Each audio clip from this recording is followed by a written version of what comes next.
अस्सलामुअलैकुम दोस्तों, क्या हाल है। उम्मीद है आप सब लोग खैरियत से होंगे।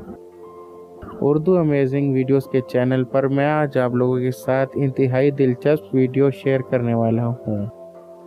क्या आप जानते हैं कि समुद्री तूफ़ानों के नाम कौन रखता है? जानिए अहम मालूमात जो कि बहुत कम लोग जानते हैं। जिस तरह जंगों के नाम मौजूद हैं जिन्हें आज इनके नाम से याद किया जाता है, इसी तरह समुद्री तूफ़ानों के भी नाम हैं जिनकी बिना पर इन्हें याद किया जाता है। आपको बताते हैं कि समुद्री तूफ़ान का नाम कैसे रखा जाता है, कौन रखता है और किस जगह समुद्री तूफ़ान का नाम रखा जाता है। समुद्री तूफ़ानों पर नज़र रखने के लिए 6 इलाकाई मेट्रोलॉजिकल सेंटर्स कायम हैं जो तूफ़ानों से मुतालिक आगाही, पेशगी, इत्तलाआत, हिदायत फराहम करता है। जबकि पाकिस्तान में आने वाले समुद्री तूफ़ानों के नाम भारतीय शहर नई दिल्ली में मौजूद इलाकाई सेंटर में रखे जाते हैं।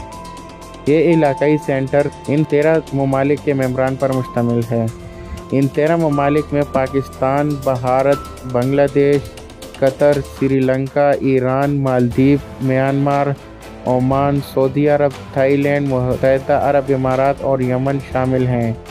बहरे अरब और बंगाल में बनने वाले समुद्री तूफ़ानों के नाम की जिम्मेदारी इस इलाकाई सेंटर की है जो कि नई दिल्ली में वाक़या है।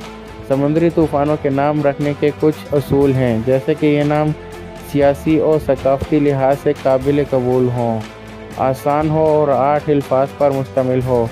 पाकिस्तान ने भी समुद्री तूफ़ानों के नाम तरतीब दिए थे जिनमें गुलनार, तौबा, परवाज़, बादियान, गुलाब जो कि बाज़ाब्ता तौर पर समुद्री तूफ़ानों के नाम रखे गए हैं। दोस्तों, अगर आप लोगों को इस तरह की मज़ीद दिलचस्प वीडियोस देखनी हैं तो आप हमारे चैनल उर्दू अमेजिंग वीडियोस को सब्सक्राइब करें और साथ ही बेल के आइकॉन पर क्लिक कर दें। जज़ाकल्लाह।